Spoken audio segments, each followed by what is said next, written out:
দুর্ঘটনায় পড়বো না দুর্ঘটনায় পড়ে গেলে কিন্তু আর কিছু বলার থাকে না। আপনাকে এনার্জি সিকিউরিটি ঠিক রাখতে হবে, এক। 2 নম্বর হচ্ছে প্রধানমন্ত্রীর নেতৃত্বে একটা টাস্ক ফোর্স করা উচিত। কোথায় কোথায় আমাদের প্রবাসীরা রিস্ক জোনে আছে, ঝুঁকিপ্রবণ জোনে আছে, সেগুলি চিহ্নিত করা এবং তাদেরকে প্রয়োজনে দেশে নিয়ে আসা।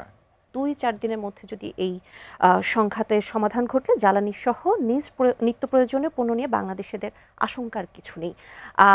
2-4 দিনের মধ্যে সংঘাত যদি শেষ না হয় তাহলে আমাদের সংকটটা কি থাকতে পারে?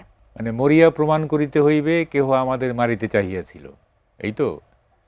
আশঙ্কার কিছু নেই কীভাবে বলেন উনি? আশঙ্কার কিছু নাই, বললেই হলো।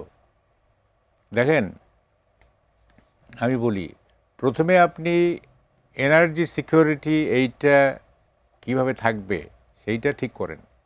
হ্যাঁ, এই যে অয়েলের দাম বাড়তেছে, এলএনজি হরমুজ প্রণালী বন্ধ থাকলে এই যে আমাদের কার্গোগুলো আসতে পারবে না, এলএনজির কার্গোগুলো, হ্যাঁ, এনার্জি সিকিউরিটি কীভাবে ঠিক থাকবে সেটা আগে দেখেন।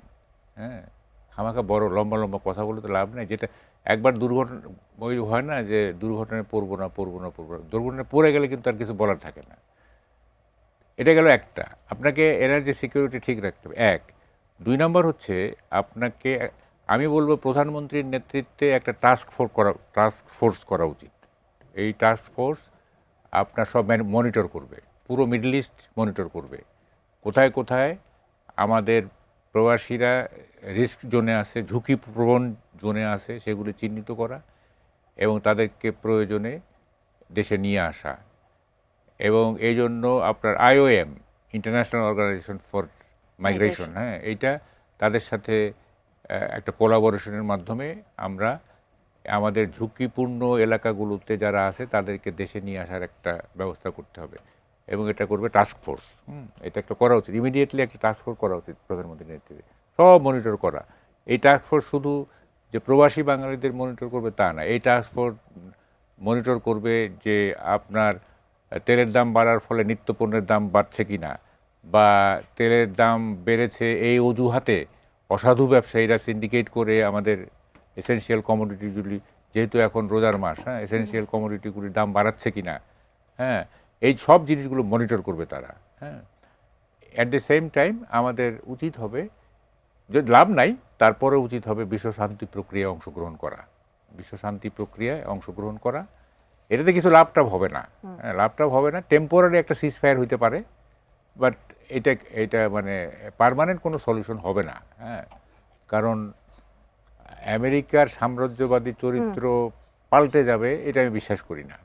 এগুলো নানা কারণে, তাদের আপনার এই অস্ত্র ব্যবসা থেকে শুরু করে নানা তাদের স্বার্থ আছে, এটা সহজে শুরু হবে। এবং এই যে আমেরিকা এবং ইসরায়েল যে গ্যাংড আপ, হ্যাঁ, এই অটুট বন্ধন, এই মানিক জোর, হ্যাঁ, এই মানিক জোরকেও আলাদা করা যাবে না। হ্যাঁ, এবং তারা যৌথভাবে, ইরান যদি সিজ ফায়ার হয় আবার প্যালেস্টিনে শুরু করবে, আবার অন্য জায়গায় শুরু করবে, এইটা থাকবেই আনলেস আমেরিকার ফরেন পলিসি ইজ চেঞ্জড।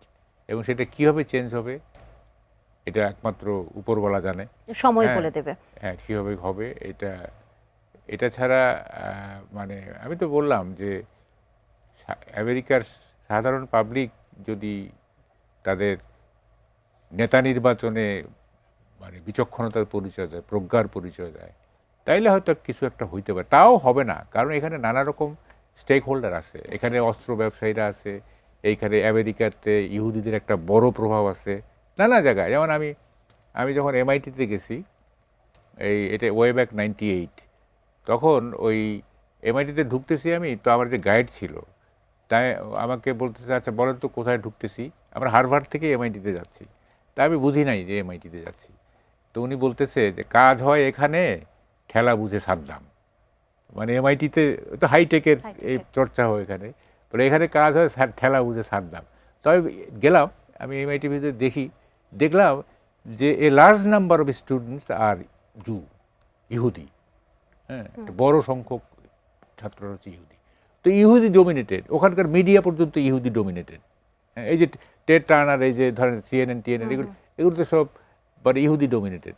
তাই না? ওরা অস্ত্র ব্যবসা তারা ডমিনেট করে। তাহলে এই সংকটটা Media- আসলে জিয়ে রাখলে এইটা এইটা তাদেরই এইটা সুবিধা এইটা হয়। এইটা যাবে না, এটা যাবে না, এটা আমাদের ডেস্টিনি। হ্যাঁ, এইটা যদি ডিভাইন ইন্টারভেনশন বলে না, যে বেহেস্ত থেকে বা স্বর্গ থেকে যদি কোনো মানে একটা ইন্টারভেনশন হয় যে না এই পৃথিবীটাকে এইভাবে রাখা যাবে না, হ্যাঁ এইভাবে রাখা যাবে না পৃথিবী চেয়ে, তাইলে যদি কিছু একটা হয় কিছু একটা হয়।